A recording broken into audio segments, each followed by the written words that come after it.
Hi friends, இன்றைக்கி என்ன பார்க்க போகிறோம்னா மினி விலாக் தான் பார்க்க போகிறோம். நான் இன்றைக்கி எண்ட்லெஸ் நேரம் வாங்க பார்க்கலாம்.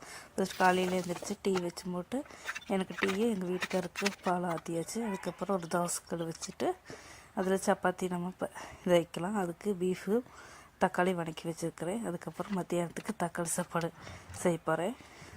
அதுக்கு சைடிஷாக காடை கிரேவி செய்ய போகிறேன், காடை முட்டையில். இப்போ ஒரு குக்கர் அடுப்பில் வச்சு ஆயில் ஊற்றிட்டு கடுகு போட்டு பெரிய வெங்காயம், கருவேப்பிலை, பச்சை மிளகாயும் போட்டுக்கலாம். அதுக்கப்புறம் தக்காளி போட்டுக்கலாம். தக்காளி நல்லா வதங்கினதுக்கப்புறம் இஞ்சி பூண்டு பேஸ்ட் போட்டுக்கலாம், உப்பு போட்டுக்கலாம், மிளகாப்பொடியும் மஞ்சள் பொடியும் போட்டுக்கலாம். இப்போ அரிசியும் தனியாக சேர்த்து குக்கர் போட்டு மூடி வச்சுக்கலாம். 4 விசில் வச்சுக்கலாம். இப்போ காடை கிரேவிக்கு வந்து வடச்சட்டி அடுப்பில் வச்சுட்டு ஆயில் ஊற்றி பெரிய வெங்காயம் போட்டு இஞ்சி பூண்டு பேஸ்ட்டு போட்டு வதக்கிக்கலாம். அதுக்கப்புறம் தக்காளி போட்டுக்கலாம்.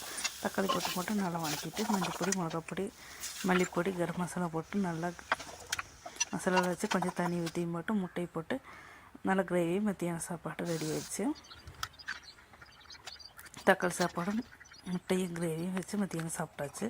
நைட்டுக்கு வந்துட்டு கோதுமை தோசை போகிறோம். அதுக்கு கொஞ்சம் மாவு எடுத்து போட்டு தண்ணி ஊற்றியும் போட்டு மாவு நல்லா கலக்கி வச்சு போட்டு உப்பெல்லாம் போட்டு தோசைக்கல் ஊற்றியும் போட்டு தோசை போட்டாச்சு. அதுக்கு சைடிஷ்